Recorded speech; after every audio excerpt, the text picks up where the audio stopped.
Good evening. Welcome to the Thursday, February 20th, 2020 regular meeting of the Board of Directors. I'm Kathy Baum, I'm President and Apartment Owners Representative. To establish quorum, I'd like each of the directors to identify themselves and the district that they represent, and feel free to make any comments.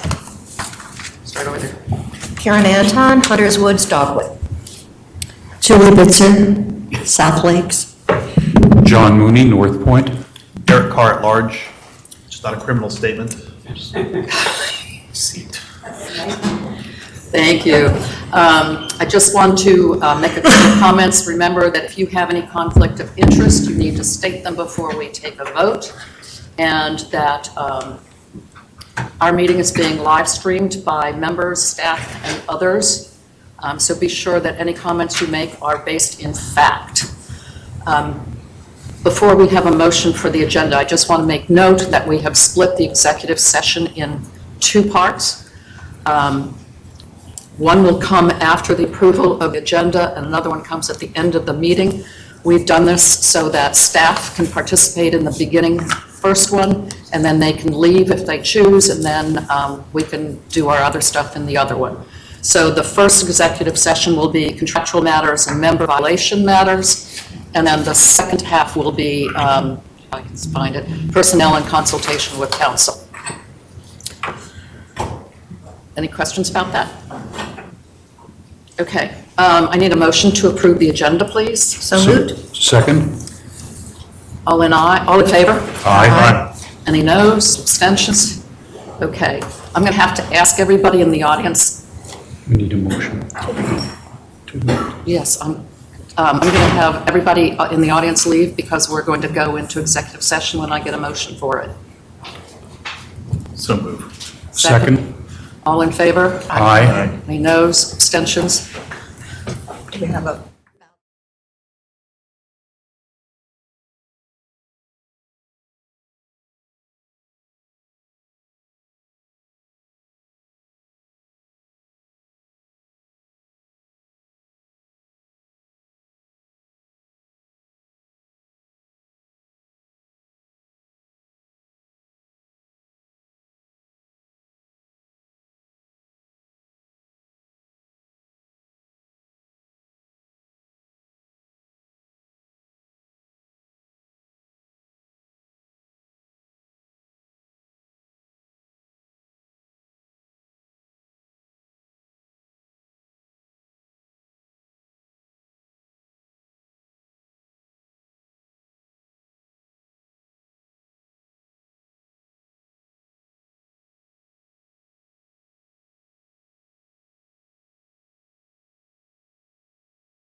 Thank you all for your patience. Madam President, with the Reston Association Board of Directors certifies to the best of each member's knowledge that only those matters appropriate for executive session concerning individual member violations and of a contractual nature were heard, discussed, or considered by the board during executive session. Second. All in favor? Aye. Any noes, abstentions? Motion carries unanimous. Madam President, I move that after a competitive bidding process and in accordance with the association's policies on purchasing and procurement, to approve the construction agreement with Titan Pool Service Incorporated for pool-related construction services as presented in executive session. Second. All in favor? Aye. Any noes, abstentions? Motion carries unanimously. Madam President, I move that after a competitive bidding process in accordance with the association's policies on purchasing and procurement, to approve the service agreement with Blake Landscapes Incorporated for mowing services as presented in executive session. Second. All in favor? Aye. Any noes, abstentions? Motion carries unanimous. Madam President, I move to ratify the decision reached in executive session to adopt the February Legal Committee's report and affirm the decisions reached. Second.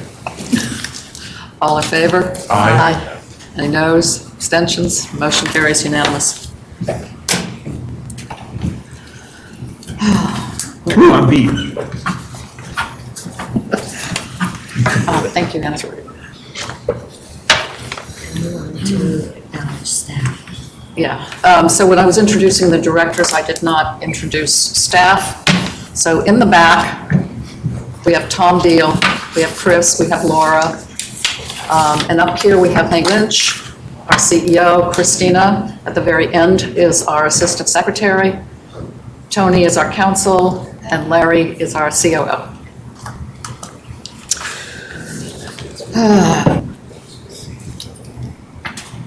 Can I have a motion to approve the consent calendar, please? Move to adopt the consent calendar as written, including the following items.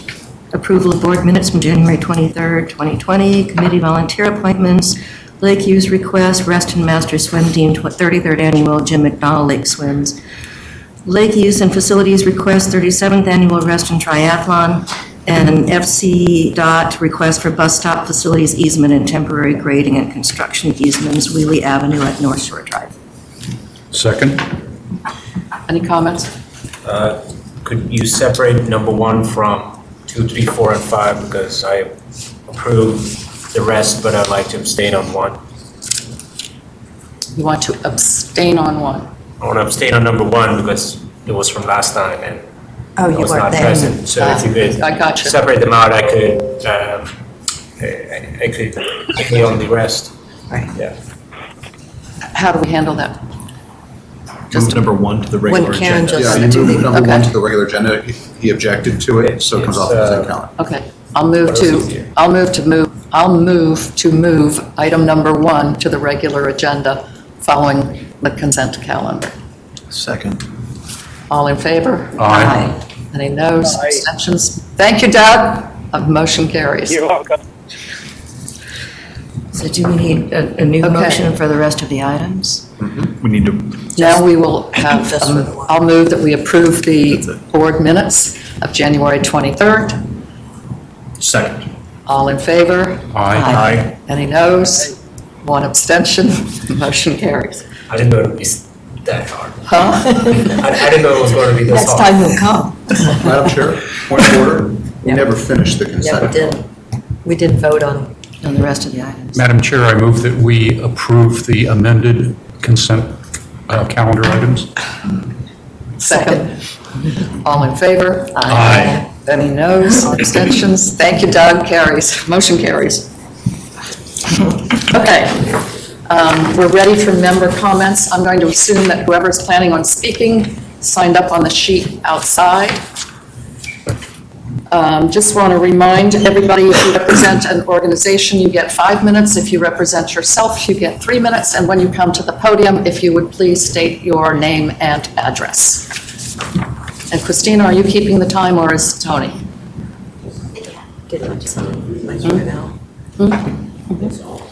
I can do it or you can do it. Okay. Okay, so Christina will be keeping the time. The first person is Wes Gurney.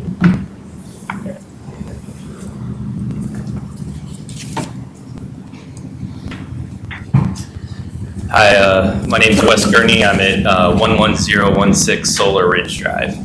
I wanted to come here today just to kind of walk through a little bit of my experience paying the assessment this year. I, like many of us, went to the website, click login, it wouldn't work, click pay assessment, wouldn't work. I came in and, into Reston Association, and the staff was very helpful, resetted my login, got everything all kind of fixed up. And then when I tried to, kind of log in or use one of the computers in the Reston facility, there were some updates that weren't, that said, hey, there were some updates on the computer that wasn't, complete. And so I was like, I'm a little leery about doing this. So I used my phone to try to, log in, still having problems. And then I just kind of gave up and just paid the assessment there kind of, in person. And while I was there were two other people that came in with kind of the similar thing. Hey, I'm trying to pay my assessment, couldn't do it online. And so I was just coming kind of as a member, just saying, love Reston, love the outside world, but what can we do on the virtual world to kind of improve the experience? So that's all. Thanks for the Thank you. feedback. Thanks. Jill Norval? Is it Norval or Norvell? Norvell. Sorry. Hi, everyone. I'm at 2123 Cabot's Point Lane. Can you hear me okay? Mm-hmm. And I'm here because 2 days before Valentine's Day, I got a nice little love letter from someone on your board that I didn't know, Mr. Champ. And this little love letter has to do with oversized boat for settlement purposes, which I'm sure you all are aware of.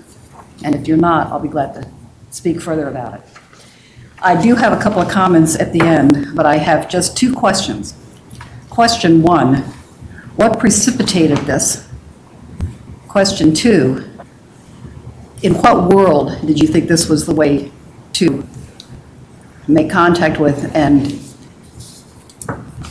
proceed with this violation letter?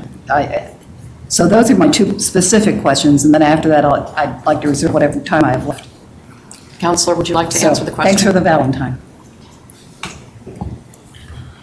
Well, ma'am, I don't specifically know your boat measurements off the side. The board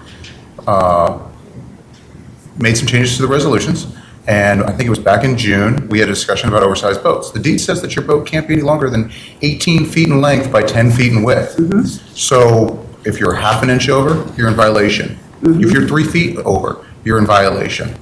Watershed staff went out, measured the boats, provided me the data. Your boat was one of the ones that was listed to be in violation. Okay. And accordingly, I sent you an offer of settlement. The board had a conversation about this matter.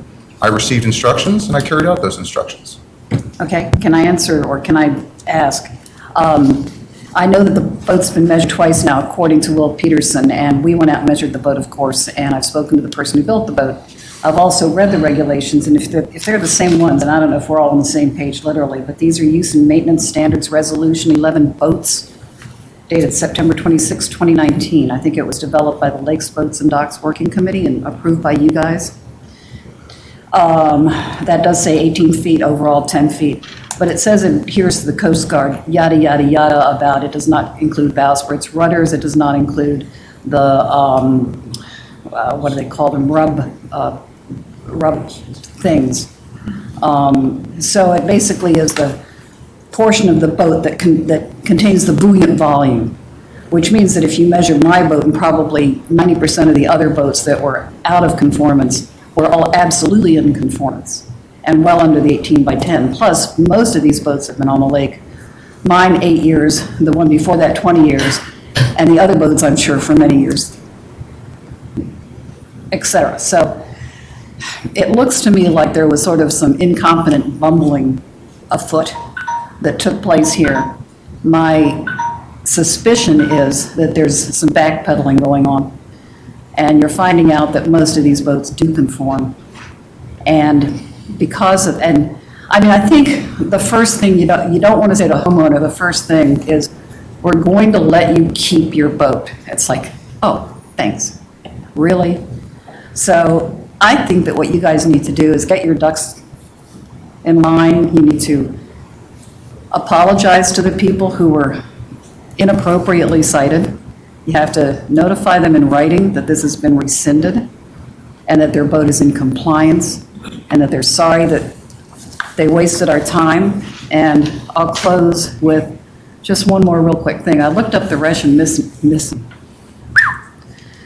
mission statement, and it says that the mission is to provide outstanding leadership, service, and stewardship of our resources. So please proceed to lead, serve, and steward our resources and desist in aggravating, insulting, and harassing its members. My boat is in conformance, well within conformance.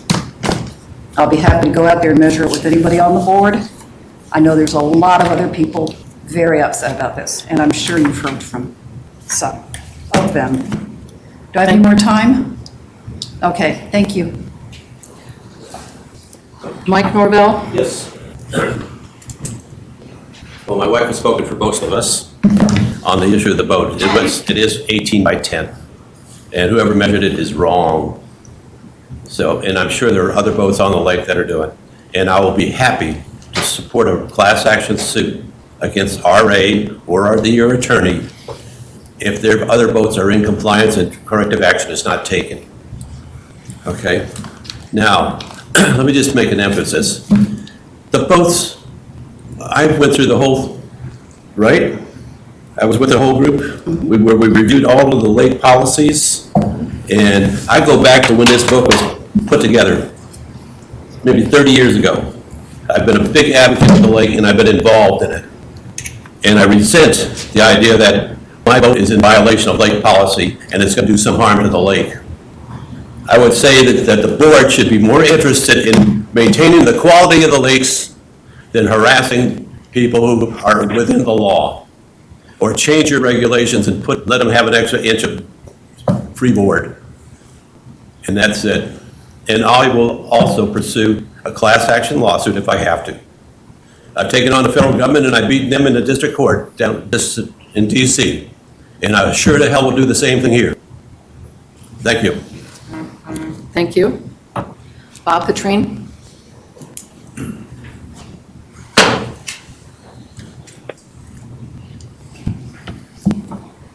Good evening. I'm Bob Petrine, 2503 Foxcroft Way. I'm coming to repeat a request that I had made at the last board meeting about implementing a comprehensive internal control system for RA's finance. And I bring it up because the board is going to consider tonight in item G the recommendations and the actions taken by the board to deal with the Stone Turn report. In that report, Stone Turn says that there are not written policies and procedures, and yet they contradict themselves in the next statement when they find policies and procedures. My point is a system of internal controls is only partially fulfilled by having policies and procedures. It is a review of those policies and procedures on a regular basis based on the risk inherent of the individual procedure.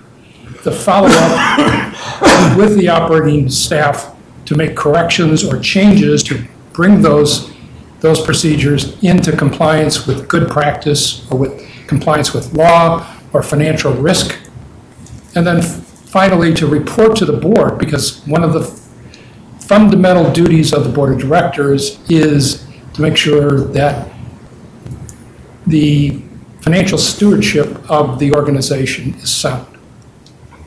So I would respectfully request that the board consider at least looking into it and then developing a system from which they can build on a comprehensive periodic review, which in turn gets reported to the board so that the board is aware of any issues in the operation of the organization, not only financial, but in operational areas. Thank you very much. Thank you. Thank you, Bob. Is there anyone else who wishes to speak who did not sign up?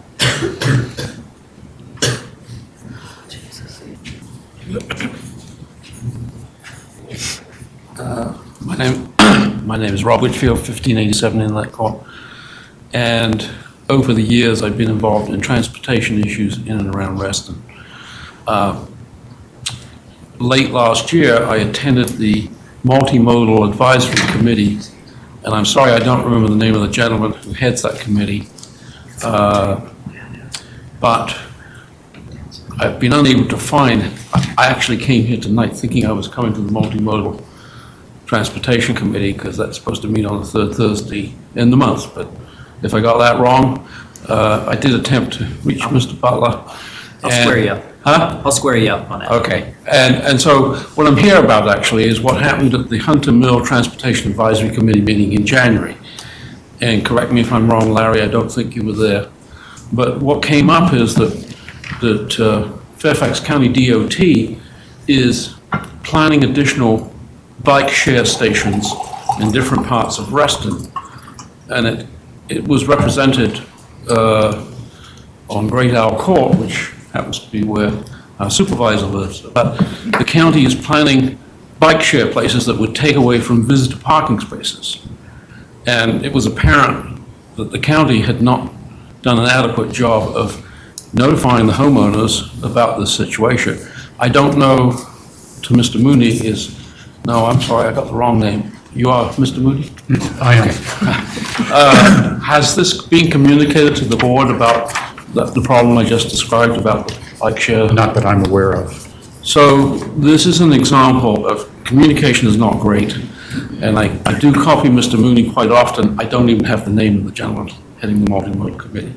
But another major issue is Mr. Alcorn is going to have a meeting next week about the Wheelie Avenue crossing from the development that was approved in October. I'm sorry, I've forgotten the name of it right now. But at the multimodal meeting, it was raised that the same situation exists for the crossing of Reston Parkway from Reston Heights and the Sheraton area to the new station, the Metro, whatever it's called, Town Center Station.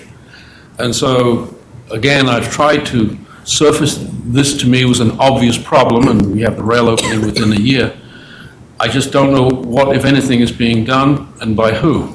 So I'm here to just give you that information. I'd be glad to work with whoever I'm told to work with. So, any response, please? Thank you. Thanks. Anyone else?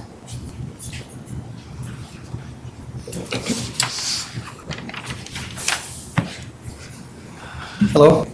Good evening. I'm here to give a member forum comment. My name is Michael Post. I live 11557 Maple Ridge Road in Reston. I'm a former Hickory Cluster Association president, but I'm speaking tonight as an individual. I'm here to ask for your help to resolve a situation that threatens part of the original Robert E. Simon Jr. vision and the world-class architecture of the original Reston First Village.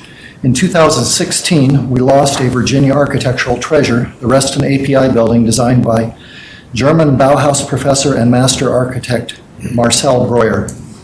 All because it was allowed to fall into disrepair and because the county essentially failed to identify it before granting key developer approvals. To prevent future losses, the county pledged to survey Reston for similar architectural treasures. That effort, funded and managed by the Virginia Department of Historic Resources, DHR, is now underway. As it turns out, at the top of the DHR Reston survey list for potential historic districts is Hickory Cluster, designed by architect Charles M. Goodman, who is credited with bringing modern architecture to Virginia. This recognition means a great deal to those of us who have spent the past 10 or more years trying to preserve Hickory Cluster architectural integrity. Our special architecture makes Reston special, and it makes for record home resale prices with many Goodman houses selling in 0 days on market. Also critical are RA-approved cluster standards for architectural elements that preserve original Goodman design intent in terms of shape, form, color, windows, doors, and more. But even more important is RA-DRB enforcement of RA-approved cluster standards. Without consistent enforcement, we are all wasting our time. And Reston architectural integrity is destroyed decision by decision, year after year, until there's little left. Don't get me wrong, I believe the RA-DRB is a valuable community asset, but one example of inconsistent enforcement occurred this week at the full DRB meeting on Tuesday, February 18th. Thanks to the heroic efforts of DRB member architects Neil Roseberry and Michael Wood, DRB disapproved blatantly non-compliant bay window and sliding glass door modifications to a particular home made without required cluster or DRB approvals. However, the DRB as a whole failed to enforce RA-approved HCA cluster standards for replacement window frame width. Such decisions not only negate cluster standards, they negate Covenant's team efforts and are contrary to RA legal guidance that I've heard at other meetings. They create huge selective enforcement, credibility, and liability issues for everyone involved, including RA, especially if clusters rely on DRB to enforce long-standing and very clear standards whether or not cluster boards attend RA meetings, or DRB meetings, excuse me. So I ask you, the RA Board of Directors, what can you do to help save the remaining Reston architectural vision and treasures by ensuring consistent RA-DRB enforcement of RA-approved cluster standards? I will personally be glad to collaborate with Covenant's administration leader, Ms. Donato, and possible solutions. Thank you for your time and consideration. Thank you so much. Anyone else? Okay, member comments are now closed. Okay, move on to the treasurer's report.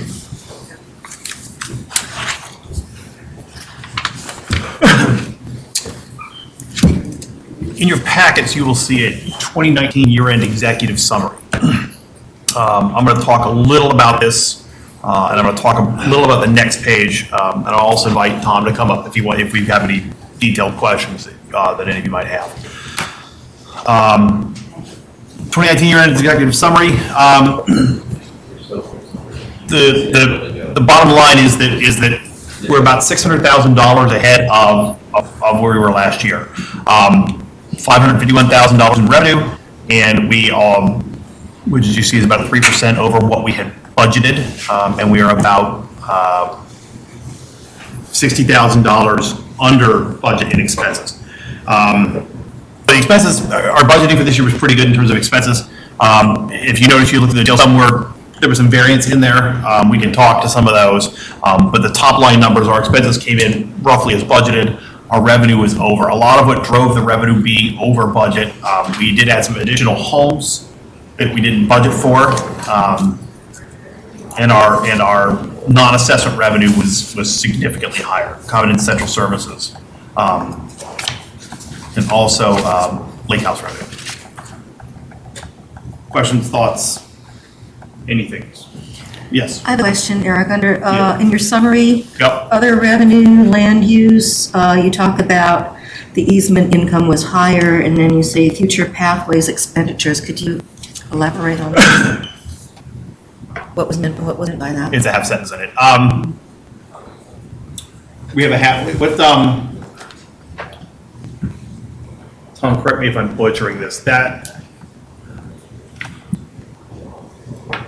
my understanding, I don't know what that second part means. My understanding is our easement revenue was higher than we expected it to be. What is the future pathways comment? I see that in here now too. I didn't catch that before. Either of you, yeah. So and this is actually elsewhere in some of your materials, we received a proffer from Lerner Corporation for, it's really a pathway and underpass, the Reston, the underpass by the Harrison. And this was so we actually received, it's about $107,000 specifically for that. Right. It also includes some public art commitment as well for when that Lerner site then redevelops. That's right. Thank you. So it's basically underpasses. Correct. Thank you. So I must say that I like the written explanation separate from the big chart, that I could never get everything on one page on my laptop.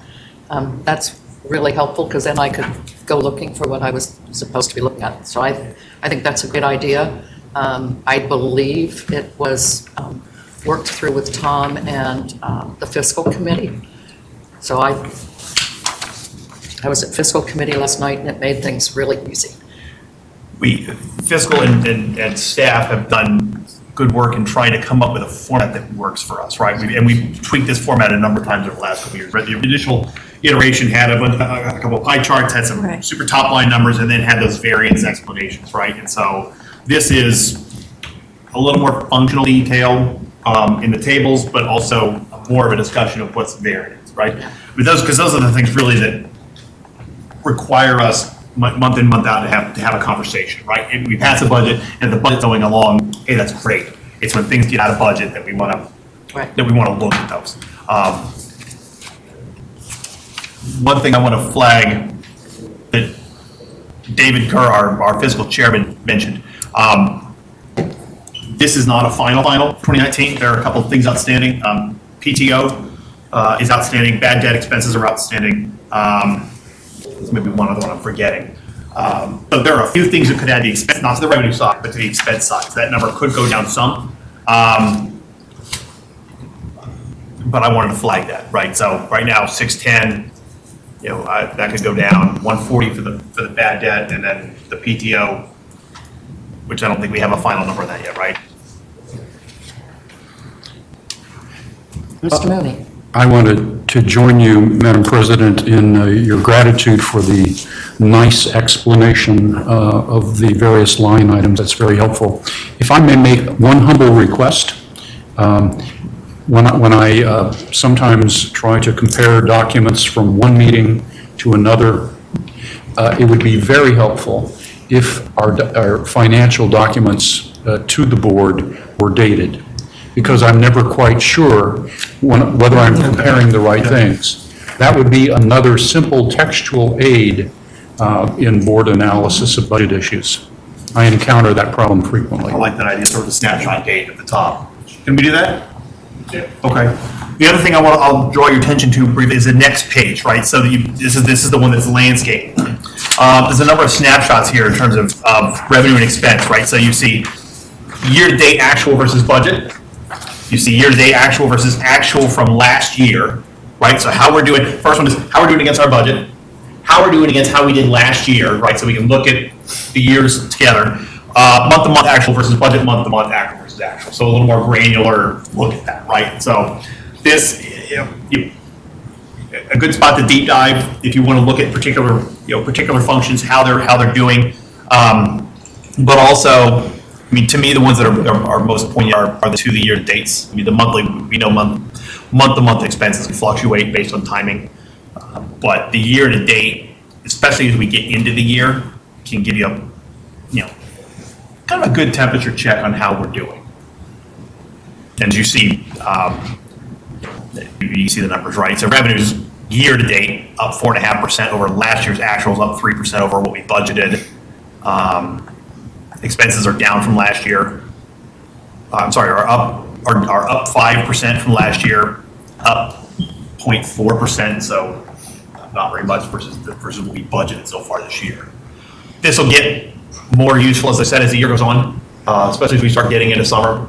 Once we've realized all the revenue from dues, and then once we start with summer programs, this will be a nice way to look at kind of the health of those programs month to month, and especially the year to date.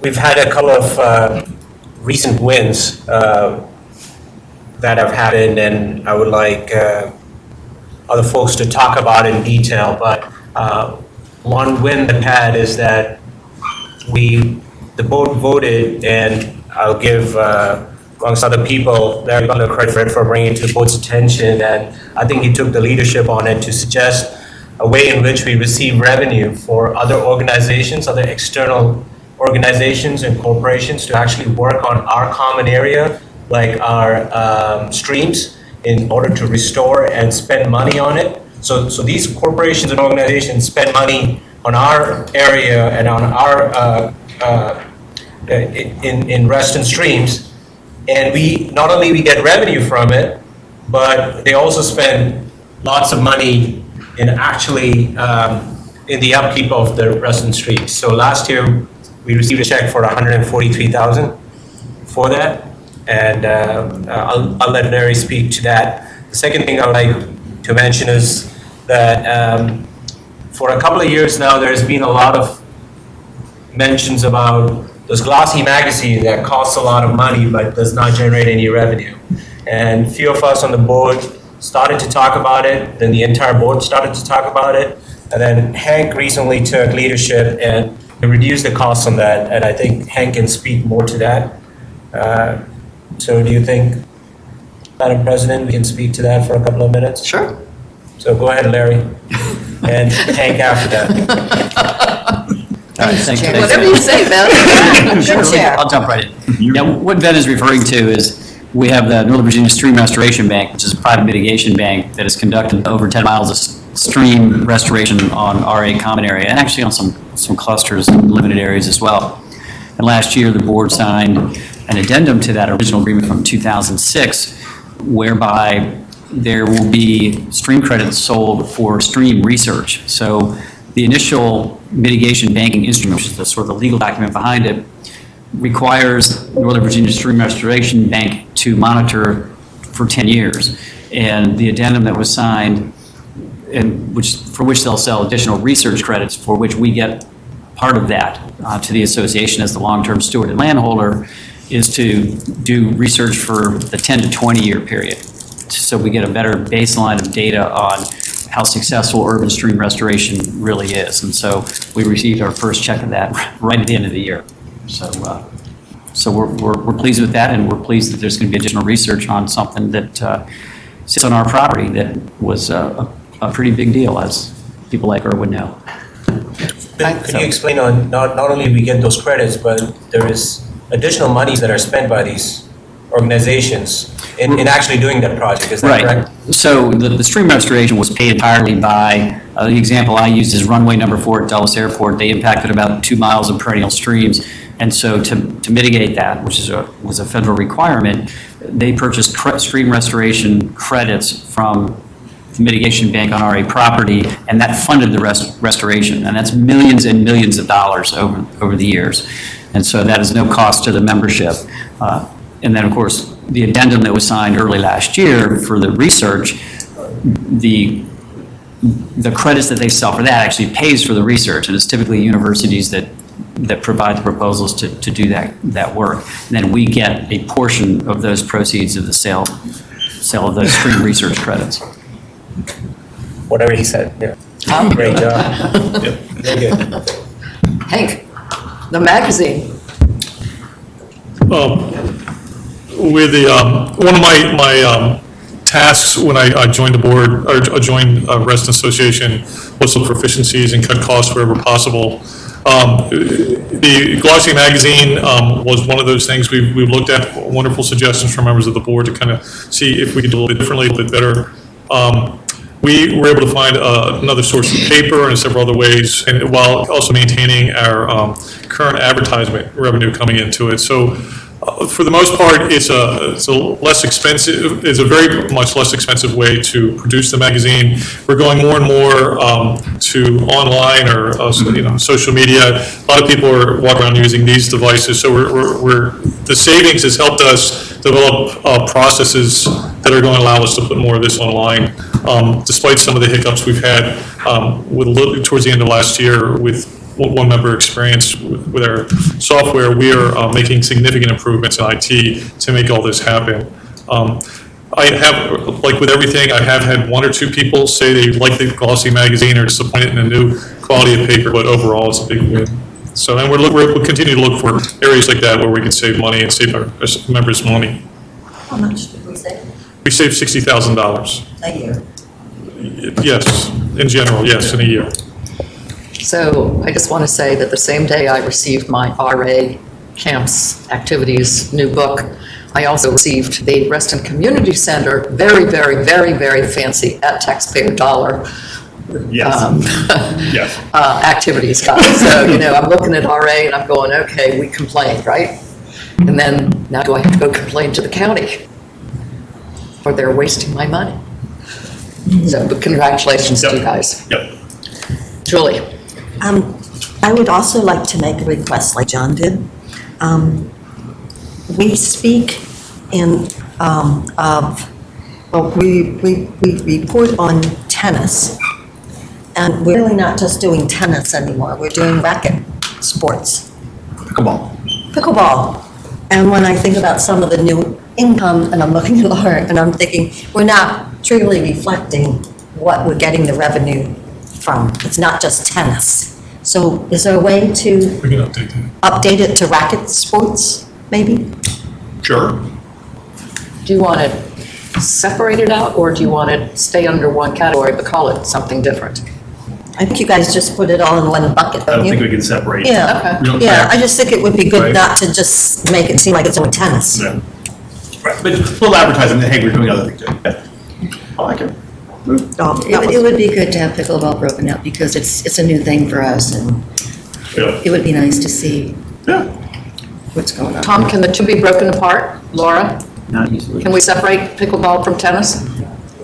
Yeah, we could make it its own cost center so that it could be broken out. But could it be a subgroup? Would that be simpler? I mean, I think it would just, I'm not saying you have to do it tomorrow, but over the next couple of months, the more data we get would be helpful to separate it out. On the revenue piece, because the administrative, the staffing of it is, it's all blended. Yeah. We can do it. We'll find But it. this year, you're talking about everything. We could probably break the revenue out fairly easily, but some of the expenses are Right. kind of. Yeah, So maybe there's the revenue? that would be helpful if we did got revenue. Just got the revenue? Yeah, that should be no problem. David, I know that that's going to cause a problem in fiscal because of our changing numbers. They're all tennis players. Exactly. Like a physicist and everything is a dot to make the math. Okay, moving right along. Thank you, Eric and Tom. Julie, do you want to introduce the topic? Sure. Having been on the board, through good times and bad times and, Yeah. and, some of the concerns over the years by our members with regard to financial processes, procedures, whatever, we had put together a group that Eric was co-chair on for the Tetra review, and Stone Turn did that review and came back with a report, and I think, it was important for us to get a sense of, so how are we doing against their recommendations that they put out there for us? Were they applicable to us? Did we take those into consideration? I knew that we were doing some, but I thought that the community would benefit from getting a report card, progress report card. Thank you, Eric. Yep, so a lot of what Julie said, right? I'm standing up here because I was the chair of the Tetra Review Committee, which was formed by the RA to look at the Tetra purchase and then the renovations, which were, if you recall, about $200,000 over budget. There were a lot of processes and controls that were not in place or were not followed. And there was a lot of governance structure as well that wasn't in place. The association wasn't equipped to handle a purchase and an undertaking like this. It was much larger and much more substantial in ways we'd never done that in the past. So Tetra Review Committee decided the best thing we needed was an external forensic audit. We had, I think, 16 bids or so. We chose the Stone Turn Group. They came in, they looked at everything from board minutes to purchase orders and invoices, start to finish through the entire endeavor, right? They watched YouTube videos of board meetings, right? Interviewed board members, past and present, who were there at the time, and they came up with a series of recommendations. And I want to walk through them, if we could, a high level walk through them. And so now I'm standing up here and I'm like, all right, now I'm going to cheat, go back over to my computer so that I can read this. Aging stinks. Oh, it's taking that. Okay. So I want to go through these, which you can see on the board, but I want to kind of give you some context and also some of my perspective, right? So I've been, I was chair of the Tetra Review Committee, but I've also been a director for 3 years, treasurer for 2, and this has been what drove me to be here. It has been the thing that I've been working on since the start, and so I want to kind of give you my flavor of where we are and where we're headed with these. First, general governing policies and processes, right? Policies should be established, documented, reviewed, and updated on an annual basis. Tony is doing that. you're seeing a lot of, if you've watched our meetings over the last year or so, you're seeing a lot of where we, crack open resolution 3 and we look at edits to it, resolution 2, resolution 5. You've been seeing that happen. That's the implementation of this recommendation. We are going back through them and looking for stale language, updating that language, trying to keep it relevant to what we do today. I'm sorry. Eric, if I may point out, that's also a duty shared with the Board Governance Committee. Absolutely right. Yeah. When Tony is crafting these, he also works with the staff. Yes. That is effective. Yeah, not isolation, right? The whole, a whole of organization approach to this. The second one, for every established policy, this one's written kind of funny, right? We accept the recommendation. This one says in process. The real answer is probably partially complete, and I think we're at the end of this one. For every established policy, internal written processes should be established and owners should be identified. In a larger organization, there's a project management framework you apply to that, which kind of makes sense. It doesn't necessarily make sense here. We have done a lot of things that adhere to the spirit of this recommendation. The one thing we haven't done is we have not hired a compliance officer, which was one of the implicit recommendations of this. A compliance officer is an actual profession. They're actual people with audit backgrounds who in large corporations, there are compliance staffs, and their job is to monitor the compliance health of the organization. We have 100 employees. We didn't think that was appropriate. Tom is vested with all of the authorities to do that, though. So we have not abandoned the authority to hold those compliance actions. Right, so Tom does that. We don't have a dedicated staffer who is a compliance person.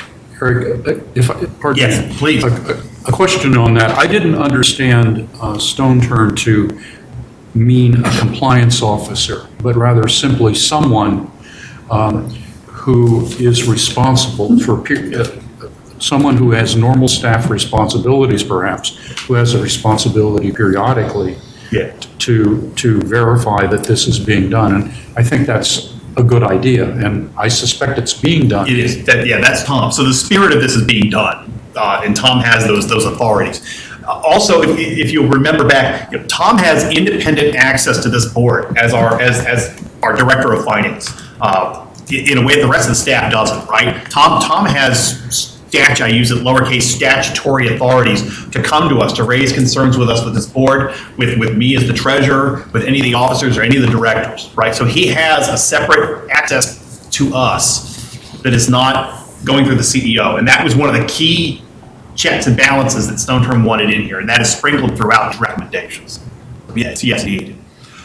The third one, establish a comprehensive code of conduct for the board and staff. The staff is done. The board is in process. If you are a regular watcher, you will know that we have put a lot of blood, sweat, and tears into that, and we continue to do so. That's an open action item, and is not yet complete.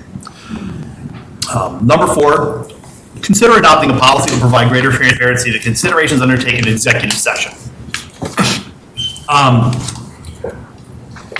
We've done a good faith effort in this with the help of our legal counsel. I think recently we've heard some comments from some of our membership that we could be more descriptive with when we're going in and when we're coming out, and we're going to work to do that. I think it's incumbent upon us to provide what information we can to the membership when we go into and out of executive session. Obviously, there's things we just can't disclose at all that are contractual or personnel related. But I think we've met the letter of the recommendation, and actually beyond, because it says consider. We've done that, but I think there's room for us to do more, and we're working on that now. Number 5, establish a process whereby CapEx threshold is calculated, included in budgeting documents. And so we've done that, right? Resolution 7, budget resolution 1 talk about that. Clarify the existing CapEx policy to provide guidance for situations where a project expands or an estimate is found to be insufficient. That's when we have a change that's beyond a certain delta and it comes back to the board. We're doing that. That's been implemented as a direct result of the Stone Turn report. Number 7, long-term capital improvement plan and update on an annual basis. Chris is doing exactly that. We have a reserve study, and that's part of this, right? That's from a budgeting, a finance perspective. But we have a long-term, a 10-year capital project plan that gets updated all the time, and it's reviewed by the capital project staff. If I'm promising you're doing something that I'm not, throw something up in the air, right? I don't want someone to come to you and say, let me see something, right? So, so we've done that, right? We've got internal, and also we've got from a budgetary perspective. Establish policies and procedures, the evaluation and management of capital projects. That's been done. Resolution 7, the work that Chris is doing, and there are also a series of written policies and procedures that Hank has that cover everything from payroll to accounts payable, accounts receivable, risk and control matrices. Yep. How many pages? There's 270 pages of policies, procedures, processes, controls, tracking, and staff code of conduct since the Stone Turn report was put in place in February 20th, 2017. So all 270 pages is since the Stone Turn report. So not as glamorous, to your point, Bob, it's been done. We don't come out here and say, look at it, because I don't know if a lot of you want to read payroll processes. I'm sure if you do, please contact Hank. The other thing too that I'll add, it's noted on here, board assigned points are built into these projects. That was a key problem with Tetra. Is that there was a decision made, obviously it was late at night, and we said, yep, go, the board, and that was it. And nothing ever came back to the board again, right? They went through meeting, videos and minutes, and there was never any return to the board to say, here's how we're rolling out our plan to inform the community. Boy, these renovations got pricey, right? None of that ever happened, right? And so a lot of what you see, Resolution 7 talks about it, but there's some other places too where we've really tried to put the board in the loop, right? Where it's got to come back through us. 9 and 10, processes to serve purchase orders and contracts cannot be issued without encumbering the right there. And Resolution 7, for their semi-annual review process, Chris there. 11, revise the resolution, remove language stating the policy is required only to the extent practical. Yeah, that has been the leeway to just sort of say we don't need to do that has been removed, root and branch from our governing documents. And as you know, if you're regular viewers, there's a framework and thresholds to where different expenditures or projects or anything have to go to director level, Hank's level, our level, and that's ongoing on a daily basis. 12, process to ensure prior to an invoice being paid, their match agreed. Yep, the invoice processes are over there if you want to see them, but that's done. And so that exists. 13, formal document retention policy was established in 2014. That was actually something that got done as Stone Turn was doing its forensic audit. And so that was the first win, because when they presented to it, they were able to say, all right, we've got one done already. So number 14, establish procedure to track and record all profit amounts and restrictions on such amount. This actually is being done. Larry has a list of proffers and keeps track of that. So I would say this is completed. 15, establish a procedure to analyze, this one takes some unpacking. Establish a procedure to analyze likely annual covenant compliance at interim periods but no less frequently than semi-annually. That doesn't have any context. If you look above, this was in a section about loan covenants. And so this hasn't been done because we don't have a loan. We paid the Tetra loan off. I think if I'm editorializing here, this is one of 9 board directors. I think if we were to take on another loan, we should do it with the spirit of these recommendations, and it should be put in place specific to that, the individual facets of that loan.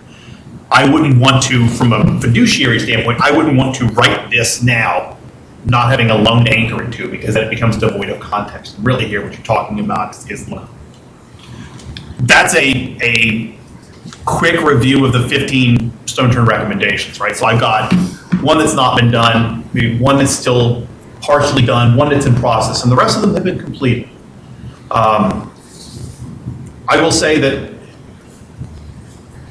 I think that from a financial perspective, this organization is as healthy as it's been. And I'm not talking about in terms of cash in, right? I think our processes, controls, and our approach to how we take in and we expend money is solid. And I think the culture among the staff and the board, right? You now have a board that is not pliant. You have a board that asks questions and participates in this. We don't see a lot of it sitting here at the meetings, but come talk to us, and I'll tell you what I go through in my interactions with staff, and I'm sure the board director would be willing to do that as well. we've really taken it to heart, I think most of us. Speaking personally, I mean, my term is ending next month. This is why I ran. And it was my goal above all other goals to make sure that this never happened to this association again. I think we're in a good place for that. I think we've done largely what the Stone Turn report requested us to do. Lots of questions, tomatoes, anything. Eric, I would echo that in my years on the board, which I'm now completing my fifth, the amount of financial data that's really available to us to review and understand, and in a manner that I can understand, it has drastically improved over the years. So kudos from me to the staff. And I know some were here the whole time, so I really do appreciate the things that they did. And I think that there's been a consciousness done with intent to be more transparent, have that information more. I like the changes, in asking the fiscal committee to be more proactive, to really help us as a board and research things. So overall, I'm pleased, and I did feel like we weren't getting credit for that which had been done, that we had taken the words and the recommendations and had done things to improve. Are we done? Certainly not, right? I'm sure Hank has found some things he'd like to change in this first year. So again, kudos. I do have a question about number 14 on the proffered amounts. So Larry, that's something then that you would be able to report to us at some point and say, here's what's sitting there, here's what's been done over the years. Oh, ask and you shall receive. We are. Presto. Information. Okay, so we have 4 proffers. This wasn't a No. So, do you want me to read it off? You want to share Well, it? Larry's the one who put it together. Well, let me say, so this says establish a procedure. So our RA is named in a lot of proffers. I mean, for those of you who are involved with Campus Commons, I am going to that Rob Whitfield mentioned. I'm going to that meeting next week about the wheelie overpass and things, because we're involved with that.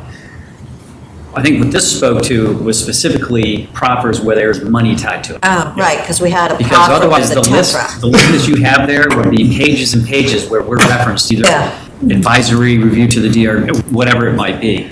So those are the cash proffers that we have. And the important thing to understand about the cash proffers is that they are usually tied very specifically to one thing. Right. Lighting, underpass, 10,000 to Tall Oaks Pool from the Tall Oaks development, even though we asked for a lot more. Yes, we did. So it's very specific to particular aspects, and it really depends on how the proffer is written. And some of the ones that we've received have already, like the Hunters Woods of Trails Edge, we've already done the improvements at Nature House, helped pay for the parking lot paving, the lighting and so forth. So Yeah, this is tied to the Comstock proffer that was Right, that's involved right. in the tech work. Yeah, I'd forgotten that part. So according to this, it shows about 284,000 overall, and there's 4 that are either completed or coming our way. correct.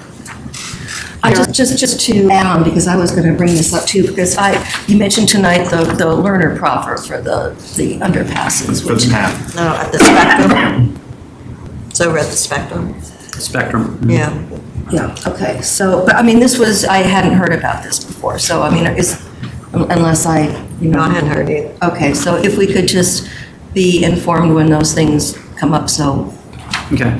Yeah, that was a weird one because the proffer was to Fairfax County Yeah. or Reston Association. And so the engineer for Learner approached me and I said, well, we're involved with Harrison on the other side, which is under covenanted property. So I think it would make sense for that to come to RA rather than the county, because if the county got it, who knows what they would do with it. They don't operate, I mean, they don't have underpasses and they don't really get, other than the community center, the county itself doesn't get directly involved with Public Art Reston either. So that one unfolded in a very weird way. Yeah, well, that is kind of unusual. We don't have any currently out there, new ones. So I agree, there's much better transparency and a lot of controls in place since the Stone Turn report came out. So we've been speaking about all the good things. I do want to note a couple of gaps, in my opinion, which we have noted and worked on, but we definitely need to materialize it and finish it. Namely, the conflict of interest document. We've talked about that, especially when the Stone Turn report had come out. And at that time, there was a lot of discussion about us as RA, Reston Association, not having a code of ethics, a conflict of interest document. And we worked for 2 years on it. At least in the BGC, we worked for over a year on it. And I'm ready to pass that when we discuss about it. In fact, I'm ready to pass that as soon as we can bring it to the board. And I think that a lot of us have looked at it and it's good to go. But do take a look at it, and if we can pass it in the next meeting, I would encourage everybody that we should. It is my goal to make it happen at the next meeting. And couple other the things. governance committee Yeah. better get it out of governance. I'm ready to do that because I think it's good what to we've go. got scheduled is some final reviews on our next governance committee meeting on March 5th. And then in the March full board meeting, as it stands, we've talked about having a progress report, kind of sharing with the community what we've accomplished on the conflict of information resolution. I think that there was some thought that the new board, since there would be some new members on the board who would be subject to it, that they should participate in the vote. So I was agreeing with that in concept, but I am now of the opinion, after sitting through fiscal committee last night where there were 8 different opinions, that you've got a lot of consensus on this board right now. And if you wait, you're going to have to reteach people. And so I would. Okay, well, the problem had been that our governance meeting was after Bach. So if you wish to make an allowance for us to bring a completed document that we vote on in board governance on March 5th to the full board on. If you will make a motion for such, we will take a vote. Right, Ken, a couple other things. So at least the conflict of interest document is at a good place because it looks like we all are on the same page. Another document which was meant for. Let her make a motion so we can get it on next month's agenda. Are you okay Please. with I want to make a comment if I may. There's no one who more fervently wanted to finish it, code of conflict of interest policy during this board year, perhaps than I. I would agree with that one. However, I have, because of some very rich and engaged community engagement in 2 recent meetings, I think it would be rushing it to believe that we could have this finished in this board session. We're going to have 3 new board members, but some of the board members who are now sitting on the board really have not had that much exposure to the conflict of interest policy anyway, some of the newer members who will continue next year. So I as much as I fervently hope to do it and tried to make it happen, I don't think it can happen in an orderly way this board session. I think it would have to happen either in May or June, frankly, Madam President. I have 2 members out here who are shaking their heads at the idea that it will get delayed more. I sat next to a couple more board members, members last night at fiscal committee, and I won't repeat one of the comments that was made about how many years this has taken. And I just sat there last night and watched 8 people. Well, we were directed to take, when we had something basically ready, to both fiscal, because the full board had said, we'd like fiscal to fall under these conflict of interest guidelines, and also covenants. And Karen has not been able to bring that to covenants yet. No, because we agreed that it was premature to do that in Right, February. Yeah. I know we did. Karen? I also would love to see it put before the board next month. We are not all on the same page, I don't think, but I think that if we can devote the next BGC to only this, that we can accomplish that and get something to the board next month. Madam President, one personal point, to the extent that I have been a significant Steward. collaborator in this, I will not be at the next board meeting. So that is a limitation. We had tried to plan it beginning last November so that it would all happen by this board meeting, but it didn't happen for a number of reasons. So I won't be there to the extent that that is significant because of my historical participation in it. But it goes beyond that. I think there are members of the community who raised issues which I think we need to resolve, and I'm not sure that we can resolve it at our March Board Governance Committee meeting. I will be there, but and it would be lovely if it could happen, but I'm not sure. I personally believe we are very close. We are closer than most people realize to being finished. But My question to you, John, is if we were able in BGC on March 5th to approve a version amongst our committee, would you be comfortable with us bringing it to the board in March for a vote? I am not indispensable. It's simply a fact that I've been, that we've been going at it. We made the decision to switch the focus from the Code of Ethics to the Conflict of Interest right. Policy on February 19th, 2018. I looked it up. We've been at it for a long time, and so I am not indispensable. I don't have to be here, but to the extent that a more detailed historical knowledge would be necessary, I will not be here at the March meeting. So, I think it is totally possible for us to finish this at the March meeting. It's possible, but it's not sure. But would you vote,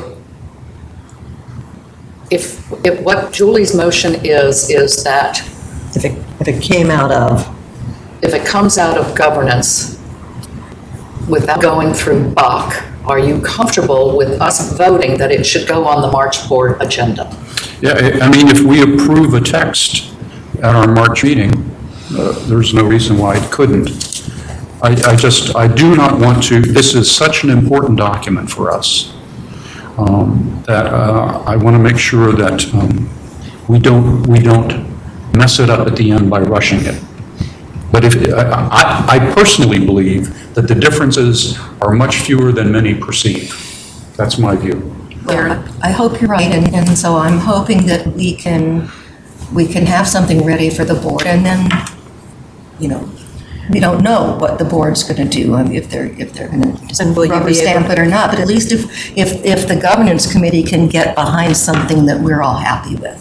And if you're right that we're very close, I see no reason that we can't get it done in March if that's the only thing on the agenda.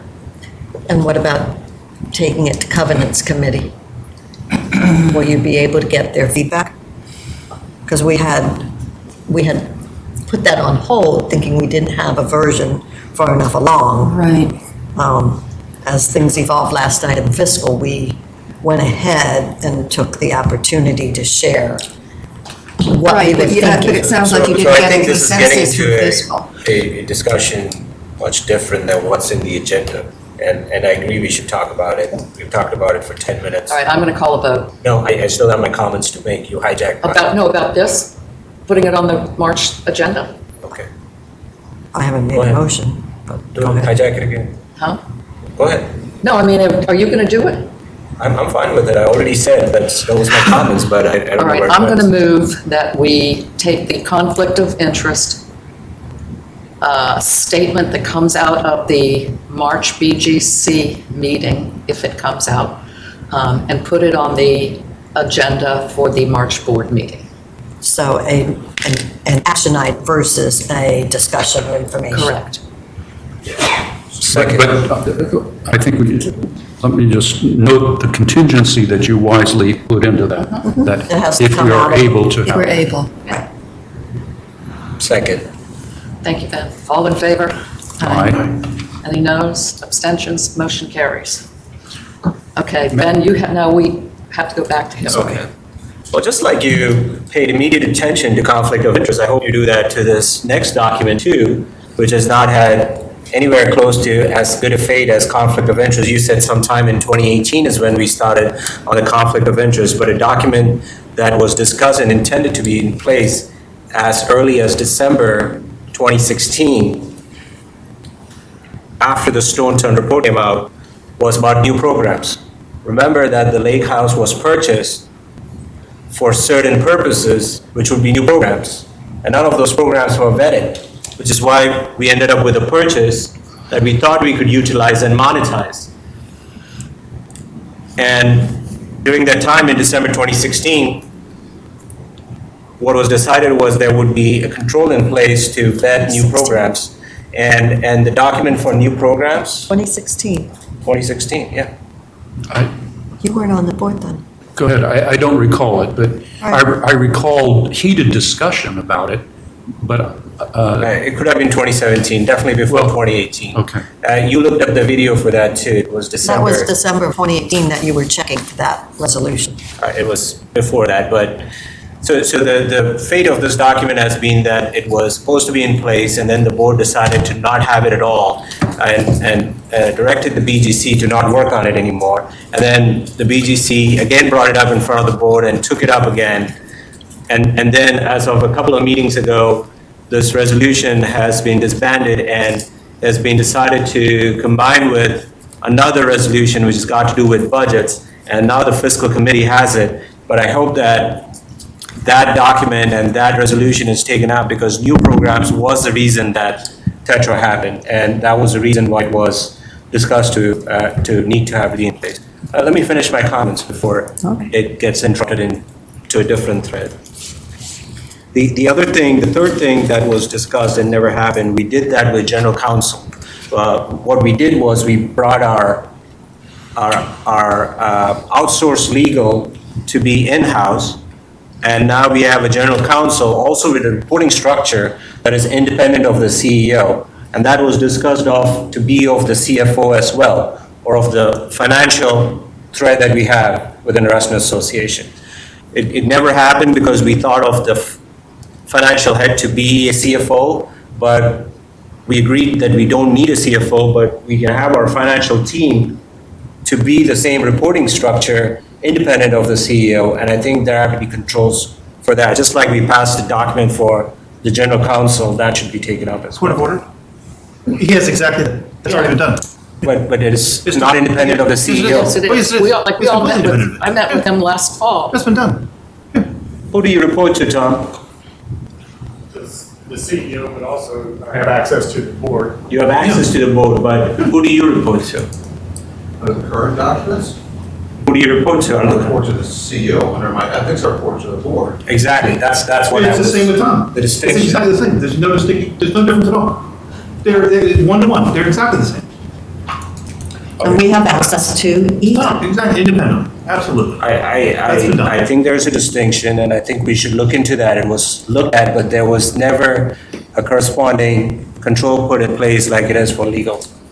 And if you can convince me otherwise, that is fine, but just saying it is done is not going to cut it.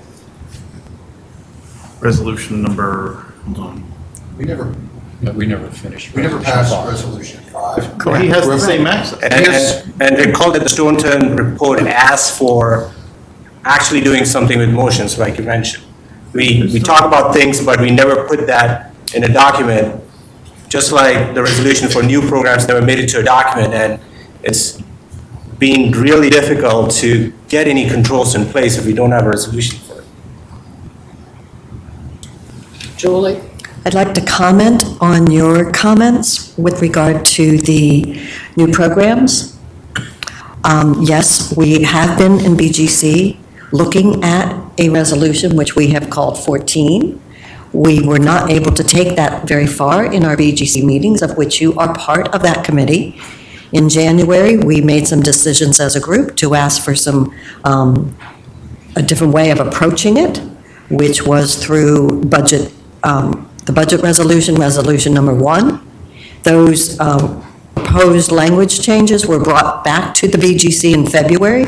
You did not attend that meeting. We had discussions over those revisions, and in our March meeting, it is on our current agenda to take a new look at what Tony has brought back to us based on our conversations on that meeting on this in February. So we are making progress on that particular piece. I believe at fiscal last night, you all did, or at least David, you expressed support in the direction of incorporating the new program's concerns into budget resolution number 1. I believe I've also received comments from a number of interested parties in our membership supporting that same approach. So I hope you can make our March meeting, where we will have 2 topics, one being the conflict of resolution, and hopefully a shorter one on the budget resolution number 1, reframing.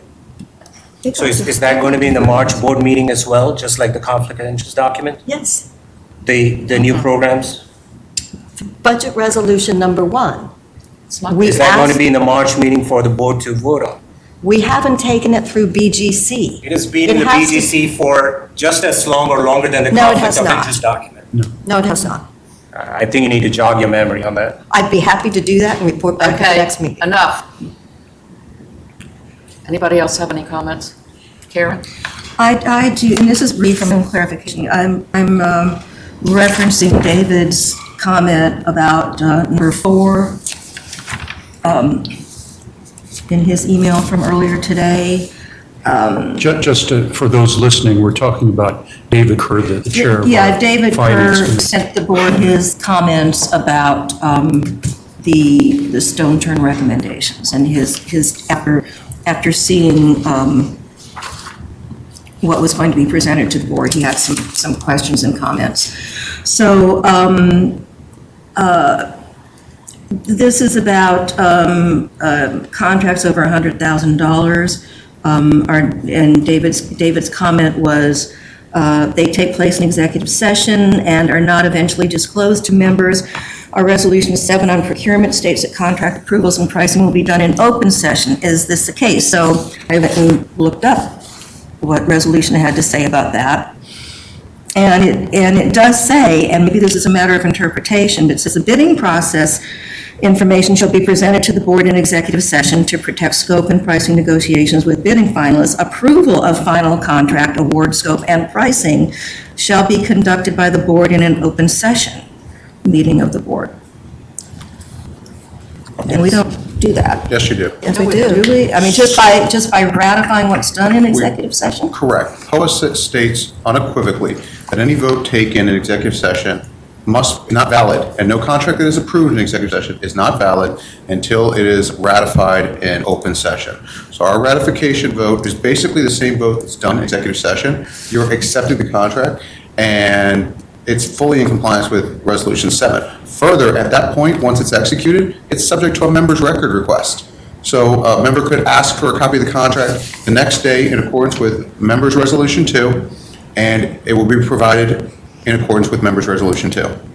The purpose is to, just so that we can have a conversation in executive session about the bidding process. Why did we go with this vendor instead of this vendor? Right. Avoid things such as potential defamation of character, give away business practices, consultation with legal counsel if necessary on that. Why did we go with this term instead of that term? So we are fully in compliance with our resolutions and the law.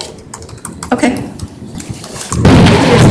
The implication in the way the language is could be interpreted differently, but maybe that's something that we need to look at. But anyway, because David had the same understanding, I believe.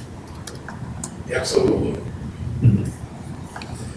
You can be in compliance with what you do today, but that says that once you've approved it, you can make that approval and pricing available to the public in an open meeting. And you're saying, we could, but we don't, and if you want it, you can apply to get it. Yeah. It's, The motion to approve a contract would be, this is the contract. So basically, you're looking for there not to be a motion in executive session, which could be done. It could very simply go over the bidding process, similar to what Chris does every single time.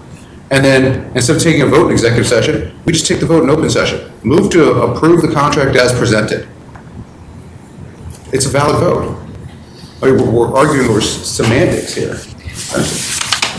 It only comes up only because there are some members who sometimes think that they don't have visibility or information about some of this activity that is done, okay? And the point, I guess, is once it's approved, once it's been discussed, the bids have been looked at, and the decision's been made, then who gets approved and for how much can be public information. And that's kind of the way 7 is worded, that it'll be done in open session, that who's getting it and how much we're paying them should be open to the members. That's how I interpreted That's the way I read this. it. Ben? So I agree with David, and I thought we are doing that individual contract prices are being published.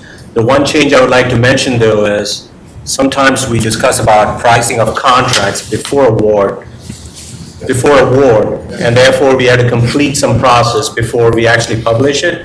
But I think at some point, and I thought we are doing that, publishing the contract and the price for the membership to see. Yeah. So, It should never be public before award. Right, no. if I understand, the fix here might be as simple as so I read off a couple of motions when we came out of the first executive session. One of them was, et cetera, approve a service agreement with Blake Landscapes, Inc. for mowing services, right? I guess what I could do is say, approve the service agreement with Blake Landscapes, Inc. for $500, as presented in executive session, Assuming we had assuming we had a number, a contract. right? Sure. So I get that would be the fix, because I'm the motion as we come out says we awarded the contract. Right, but we But it didn't say doesn't for amount. specify the dollar. Or what it's for. So is that seems to square your concerns and David's. That's Is what it that, says in Resolution 7. okay. Do we have any, I don't have any, I will tailor the motion in any shape or form the board wants it. I think that's fine. Yeah, I think at that point, we're not disclosing anything that's not public. No, you've approved it already. Yeah, okay. Before the contract is signed. Assuming it's already awarded, Well, we're It's approving. signed the next we're day. approving to sign it, his right, to sign, right. right. So, to answer your question, Ben, we have our contract signed first by the vendor, so that for ease of execution. Once this board approves it, Hank signs it the next day. So, all we're really saying is we've approved the contract for execution for this amount for this service. So, Done deal? Any other comments? I just wanted to thank David Kerr, not only for serving in general as the chair of the Finance Committee in a very helpful way, in my experience, but for offering these latest questions and suggestions. Thank you, David. Thank you. Okay, moving right along. Julie, it's yours to introduce again. See, I told you I'd make you smile. Yeah, sorry, it's been a tough day. But Kathy said she'd make me have a happy end to my day, so here we go. Here's something that I've had on my to-do, like I know Ben has certain things on his I want to get done, and John has had some things on his I want to get done. Well, this is one of my I want to get done. So last month, we discussed the need to do a facilities analysis and the fact that it seemed like the timing was about right to go ahead and look at all the things that we have in our amenities and facilities, and does that mesh up with what both our membership wants and needs and uses, and where are we going in the future on that same regard. So you all can read the preamble in the board package on the budget, but we asked the staff and Hank and company to come back and give us some ideas on how we might go about doing this, what might be the timeline, et cetera, that they thought. So without further ado, I would like to hand it over to. Well, you're handing it over to me, and because of my short tenure, and with Larry's expertise, I actually handed it over to Larry. There you go. Collectively, we've worked on the process together, so Larry's going to Including explain. Laura. Laura's included as well, so Larry's going to explain the process. I can do it from here, I can maybe do it from the podium. Folks, I want to apologize. I've got to go. I've got a personal issue I have to attend. Thank you. Thank you for the Stone Turn report. Okay. Is there a clicker up here? So I don't think I need to read the background. Hopefully you all read the materials. There's, a chronology put together of the 93 Rec Master Plan, 2005 PROS Plan, the efforts that Julie and others and I had in 2018 to try to get this started. Didn't happen. So we're hopeful that we can get it going. So one of the things that Hank and Julie and Laura and I worked on is... And Doug. And Doug, that's exactly right, yeah. Doug, you still out there? On the ether. So... You still there? Excellent, wherever he may be. So one of the things that we thought would be to put together a recreation facilities working group. Kind of using the model that was used with Hook Road, lakes, docks, and boats, and so forth. And so rather than go through the background and the history, I just want to walk through this timeline that I think, and sort of the construct of this. So if you can go ahead and hit the next one. So it starts tonight. And you have 3 motions in your packet that I think Director Bitzer would, maybe that's what she's talking about, to have a joyous end to the evening. Yes. But to temporarily suspend the activities of PRAC, Parks and Rec Advisory Committee, and then immediately advertise, work with communications for membership in this working group. And what we're recommending is that it be 9 voting members. We've had work groups as many as 15 members, and I think many of you have experience with those. So we think 9-member is a crisp number to get work done. That does not mean we can't utilize the assistance of the fiscal committee and other advisory committees as needed, and even, subgroups of that, but I think 9 is a much more manageable number. If you could go ahead and click forward. And then in May, because April is the annual meeting and initial board meeting, so there's no business conducting VOC in April, so in May we would conduct those interviews, hopefully have a robust group of candidates who would want to serve in this capacity to interview. And then we're looking at having an 8-month time frame to complete this. And then in June would be the first organizational meeting where we really kind of talk about and I have a charter that's also in the item summary. Don't need to walk through that. I think we can work on the details, and I think actually when this working group gets together, that's something that they will want to refine themselves. And the other thing I want to point out too is that this effort will be fully supported by staff. We recognize that. I will turn to, I know Laura, Chris, Tom, myself, there'll be a lot of hands-on with this, particularly gathering and getting data together for analysis and also pulling in, regional, national trends and any of the data that we can find. So moving right along, and then really commencing in earnest. And we haven't prescribed that it's going to be monthly because it may require bi-monthly. Did I say that right? Bi-monthly meetings or more, more frequent. But really the hope, and I think Director Bitzer's hope, is that this can be wrapped up in February of 2021 to help inform the boarding community and to really look at what the true costs of these facilities are. And if you see the kind of the 5 questions that are posed in the item summary, do we have the right facilities? Do we have the right number of facilities? And is it sustainable going forward 30 years? I mean, the number that Hank mentioned last night at fiscal, we're looking at, approaching half a $1 billion over 30 years for these facilities. And so, is that the right way for this community to go? So that's all I have, and I think I'll turn it back over to Director Bitzer. So a couple more things. Just because we have 9 members, or recommended 9 members for the, are we calling it a work group? It doesn't mean that you're not going to go out into the community and seek, whether it be focus groups or, I know your plan is to also reach out to the national, if I get this right, Parks and Recreation Association? Recreation. Recreation, which is located in Ashburn, for input from them. You've got two of the people in that group of 9 being staff having voting, so, I think that's also good for our members understanding. Part of why I asked, could we get this analysis done by early 2021, is because in 2021, we'll enter another 2-year budget cycle. And so this budget that's approved in the end of 2021 reflects 2 years' worth, and there's a number of, I know, pools that are coming up in terms of some decisions in terms of, do they go forward? How do we address them? They have some major maintenance things. So that was part of what I wanted to make sure that people understood. What's the other point?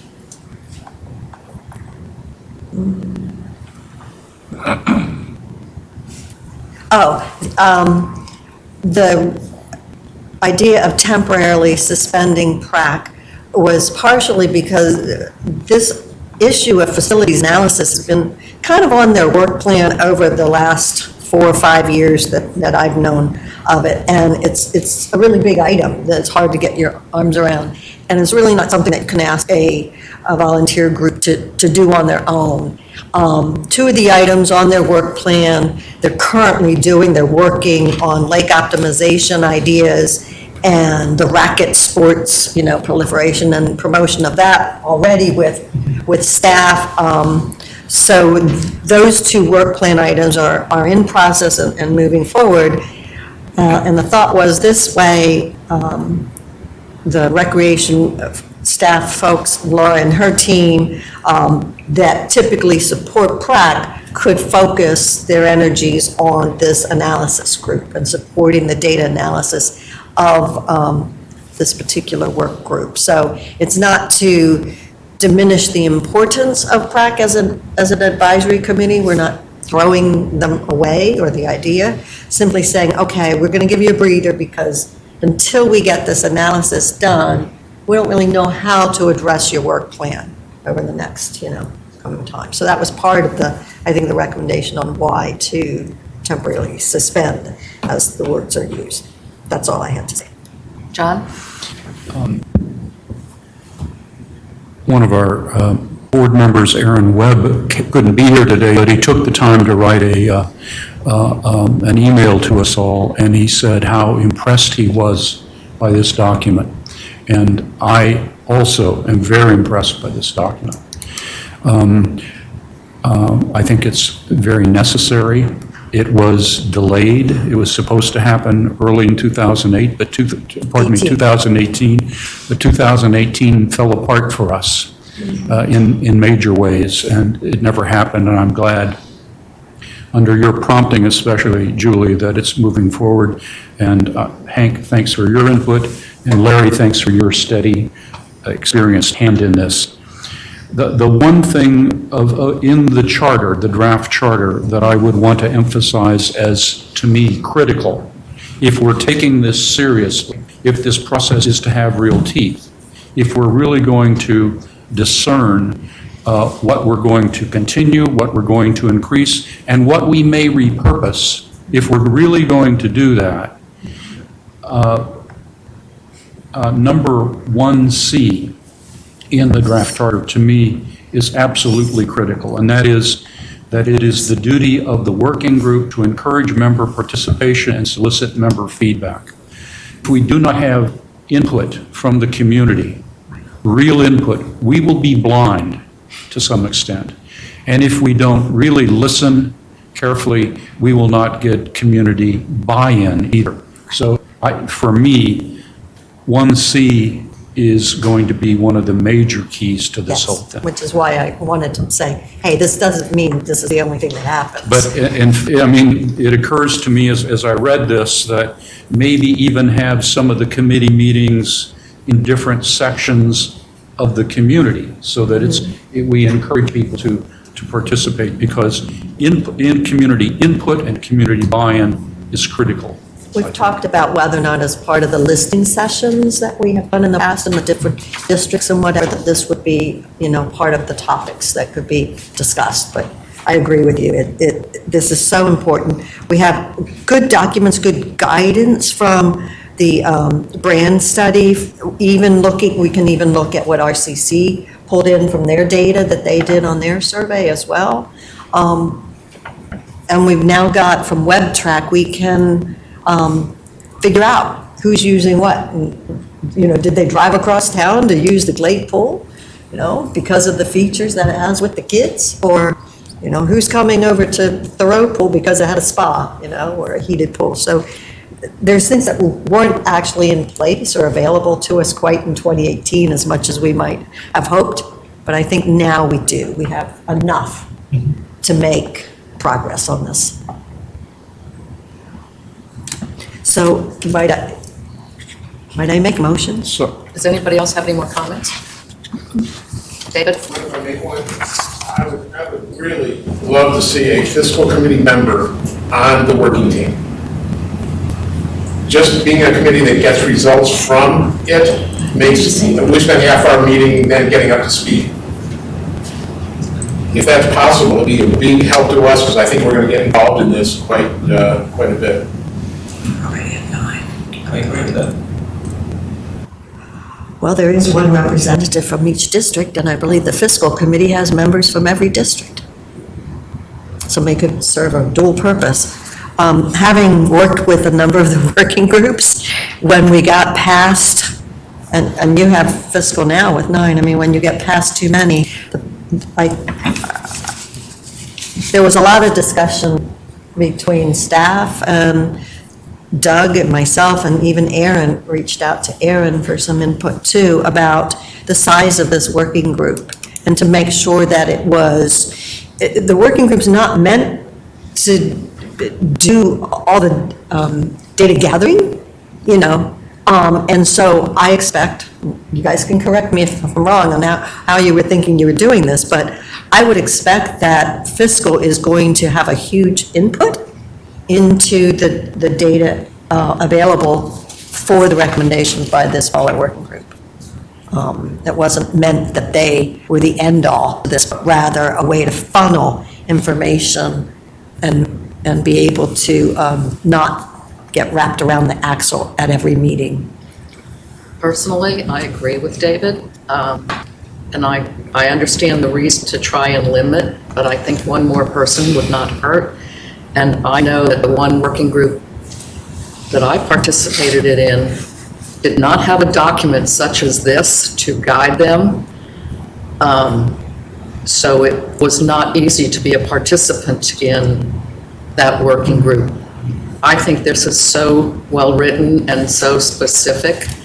I would encourage you to add one. We have a representative from PRAC. A real fiscal committee person. Since one of the things we want them to do in the long run is help us evaluate these things.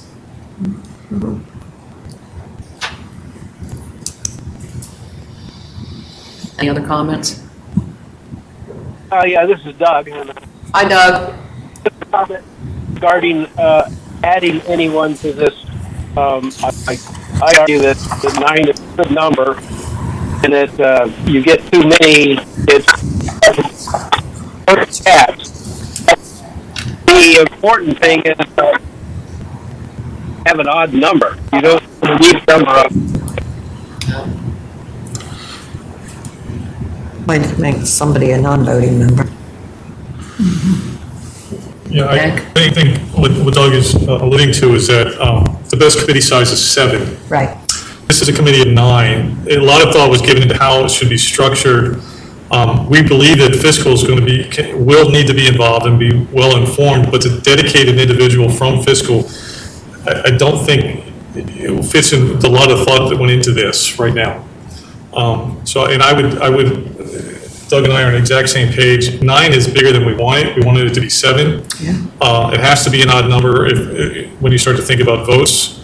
And certainly someone who's on the fiscal that represents one of these districts can be recruited if that's the right way to go. But I would not want to expand it beyond 9. It's a little bigger than we wanted first anyways.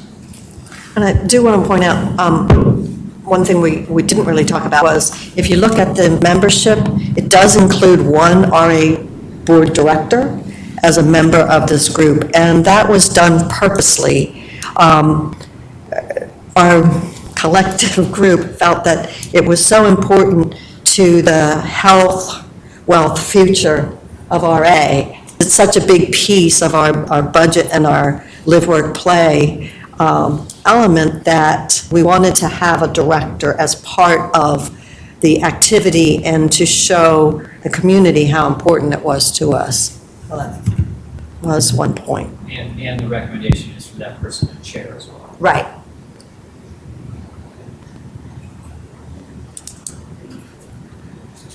Any other comments?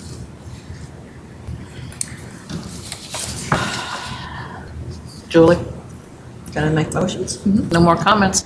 Okay. I would like to move to direct staff to immediately commence the facility evaluation process, including the data collection. Second. Any questions, comments? All in favor? Aye. Any noes? Aye. Thank you, Doug. No abstentions, motion carries.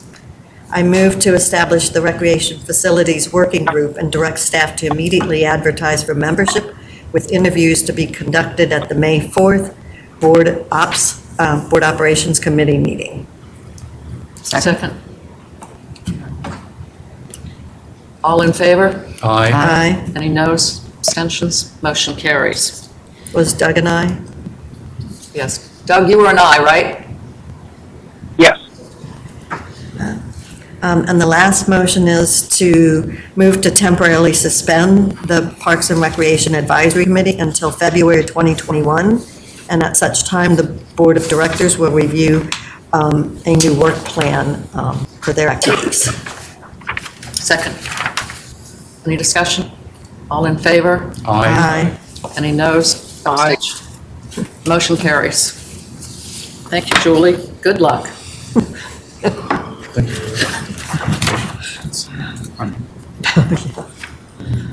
Was that said sarcastically? No, I want the conflict of interest done. She's going to want the facilities done. I mean, we got to get what we want, It's just thinking about boat stocks. If they'd had a document like this. Well, they specifically asked for it in their their final presentation, that they wish they had had something, more direction.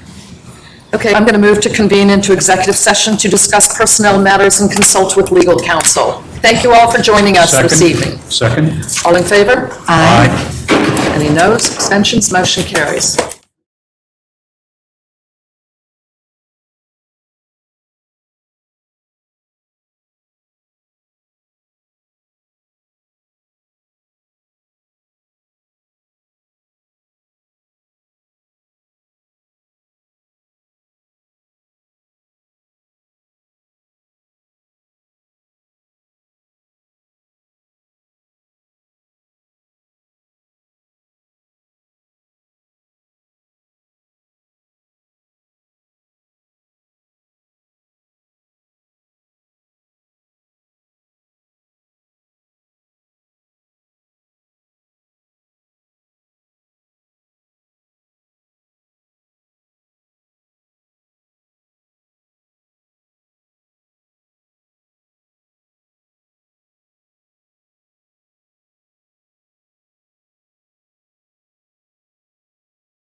Okay, we're back in. I move that the Reston Association Board of Directors certifies to the best of each member's knowledge that only those matters appropriate for executive session of a personnel nature and to consult with legal counsel were heard, discussed, or considered by the board during executive session.